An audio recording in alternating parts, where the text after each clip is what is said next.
జై గురు రమణానంద అండి. నా పేరు నాగమణి, విజయవాడ అండి మాది. మా అక్కగారి వాళ్ళ ఆయనకి అసలు బాగోలేదండి. ఇక్కడ అన్ని ముక్కులో నుంచి ఈ గొంతు ఇదంతా పోయిందనమాట. ఇక్కడ వరకు పాడైపోయింది. ఆయనకి కడుపు కూడా మొత్తం తినేసిందట, మాకు తెలియదు. అయితే వాళ్ళు ఎన్ఆర్ఐ హాస్పిటల్లో 2 నెలలు అంతా పైపుల ద్వారానే లోపల కడుపులోకి తీసుకోవడం అంతా పైపులేనండి. ఆయనకి అంత బాగోలు, అంత సివియర్గా అయిపోయింది. 2 నెలలు హాస్పిటల్లో ఉన్నా వాళ్ళకి తగ్గలేదండి. తగ్గపోతే వాళ్ళు హైదరాబాద్లో ఉంటున్నారు, ఎన్ఆర్ఐ హాస్పిటల్ ఉన్నారు, మాకు తెలీదు. తీసుకెళ్ళిపోమని ఇంటికి పంపించారంటండి. వాళ్ళు మా ఇంటి ఎదురే ఇల్లు. అయితే ఆయన అన్నారంట, ఎందుకు ఎన్ని పూజలు చేస్తున్నాం, ఎన్ని చేస్తున్నాం తగ్గట్లేదు. ఆమె చాలా భక్తురాలండి, ఆమె రామపూజ చేసిద్ది, చాలా మంచి భక్తురాలు. ఎన్ని చేసినా తగ్గట్లా, నేను ప్రేయర్ చేసుకుంటాను అని చెప్పి అన్నారు.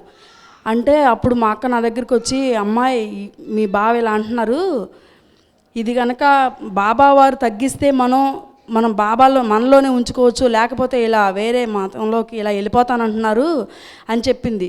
నువ్వు గురువుగారి దగ్గరికి వెళ్తావు కదా, బాగా పూజలు అవి చేస్తారు కదా, తగ్గిస్తేరేమో అడుగంటే, గురువుగారికి ఒక పరీక్ష పెడదాం, మరి మనకి తగ్గిందంటే చాలా గొప్పవారని మనం చెప్పుకోవచ్చు అని చెప్పిందండి. అయితే పరీక్ష పెట్టే అంత ఇదిగా కాదమ్మా, పరీక్ష కాదు, నాకు ఆయన చాలా గొప్పవారు నాకు తెలుసు. 1,000 రూపాయలు రోగ నిరోధం జరగాలని ఒక యజ్ఞానికి 1,000 రూపాయలు కట్టు, ఆ తర్వాత చూసుకుందాము అని చెప్పేసి అంటే ఆమె కట్టిందండి. కడితే అయితే ఆపరేషన్ చేస్తే 5 లక్షలు అయ్యిద్ది అన్నారు. ఆపరేషన్ చేసినా బతకరని చెప్పారండి.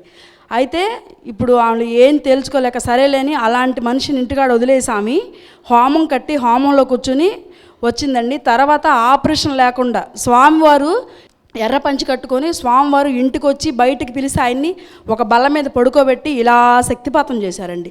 చేసిన తర్వాత మేమే నమ్మలేకపోయామండి. ఎంత ఆశ్చర్యం అంటే మహాభక్తులైపోయారండి వాళ్ళు. ఈరోజు హైదరాబాద్ సత్సంగంలో వాళ్ళు జాయిన్ అయ్యి హైదరాబాద్ వెళ్ళిపోయి స్వామివారిని ఇప్పటికి వదలరు.